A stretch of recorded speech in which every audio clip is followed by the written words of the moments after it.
Europe 1. Le grand direct des médias, Thomas Joubert. Et on va donc continuer notre tour des programmes du Réveillon. C'est vrai que la télé nous gâte ce soir à 20h40 par exemple sur France 5. Les plus beaux gâteaux du monde. Le chef pâtissier Christophe Adam va nous faire découvrir les spécialités du monde entier, de Tokyo à New York en passant par Vienne ou Barcelone. Christophe Adam qui nous fait le plaisir d'être avec nous ce matin en direct. Bonjour. Dans ce studio. Bonjour.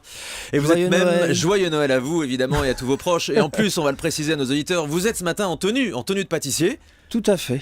Avec même un bonnet de Noël. Je vous conseille d'aller sur europe1.fr et de vous brancher sur le net pour voir les images en direct de Christophe Adam dans ce studio. Merci beaucoup. C'est de tradition de travailler avec le bonnet de Père Noël depuis des années. Mais surtout que pour vous, c'est la période le plus gros rush de l'année. On imagine les périodes de Noël, les périodes de fête pour tout ce qui concerne les gâteaux et les pâtisseries.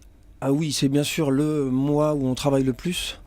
Sachant qu'en plus, moi j'ai eu la chance d'ouvrir un nouveau concept qui depuis un an est ouvert et qui cartonne, donc c'est un peu Noël tous les week-ends. Consacré aux éclairs, on va en parler dans un instant. Tout d'abord, donc le documentaire de ce soir, les plus beaux gâteaux du monde sur France 5. C'est télégénique la pâtisserie ? Alors est-ce que c'est télégénique ? Je connais pas trop ce mot, par contre je trouve que ça a une belle couleur, ça donne envie, il y a des très très belles images quand on aime ce métier bien sûr. Mais moi c'est vrai que j'ai toujours un petit peu de mal avec les émissions culinaires à la télé, autant c'est vrai que j'adore les télécrochets parce qu'on peut partager vraiment les prestations des candidats, mais avec les émissions de cuisine je suis toujours un petit peu en retrait parce que c'est finalement terriblement frustrant, on voit des très belles choses mais on peut pas les manger, on peut pas les goûter. Donc c'est peut-être pas télégénique, mais moi je pense que si, mais oui, c'est très gourmand. Alors ce qui se passe dans cette émission qu'on a fait, c'est pas un bêtisier bien sûr, c'est plutôt quelque chose de très très professionnel.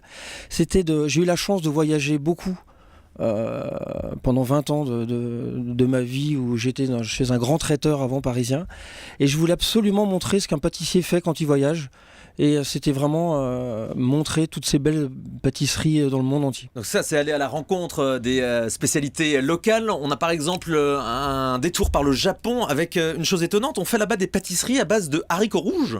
Tout à fait, c'est les wagashi, c'est une pâtisserie traditionnelle qui existe depuis des générations. Et c'est bon ? C'est très très bon. Alors ce que j'essaye d'expliquer justement, c'est que c'est peut-être pas à notre goût, parce que nous on préfère les éclairs, les millefeuilles, les Paris-Brest.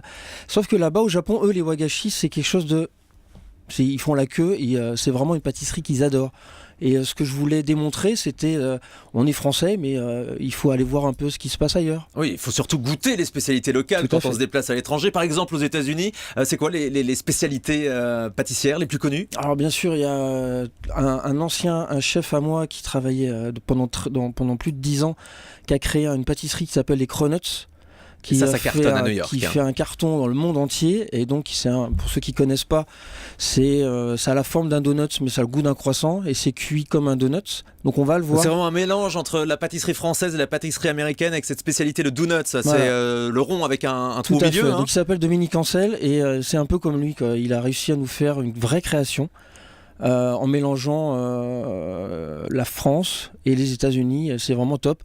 Et on est allé très très tôt parce qu'il y a plus de 100 personnes qui font la queue dès 2-3 heures du matin. Ah, c'est vrai que c'est impressionnant, hein. Dans les rues de New York, devant cette boulangerie, devant cette pâtisserie, il y a la queue en permanence pour goûter ces fameux cronuts. La spécialité américaine par excellence, c'est également les cupcakes, ces petits gâteaux aux formes incroyables avec des dessins, des sculptures carrément qui se font en sucre. Oui, alors c'est d'abord une base de pâte, un peu comme une pâte de pâte à cake, et sur le dessus on rajoute comme une crème au beurre.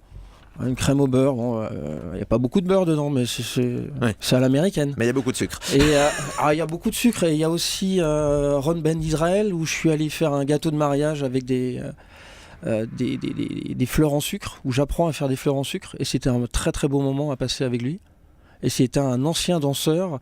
Il a été danseur pendant 15 ans et il s'est mis à la pâtisserie comme ça et c'est devenu pareil une star aux États-Unis. Il fait des gâteaux, mais nous on n'aime pas ça en France, mais moi je trouve ça magnifique. Ouais. Alors on vous verra également à Vienne ce soir, à Barcelone pour goûter donc toutes ces spécialités. Comment vous expliquez l'engouement actuel pour la pâtisserie à la télévision ? On a eu récemment le meilleur pâtissier sur M6 qui a très bien marché, c'était la saison 2. Vous avez participé à Qui sera le prochain grand pâtissier sur France 2 l'été dernier. Oui, le titre est un petit peu compliqué, hein. Il va falloir en parler à la production. Ce soir, le documentaire sur France 5. C'est bien de mettre en avant la pâtisserie, votre spécialité ?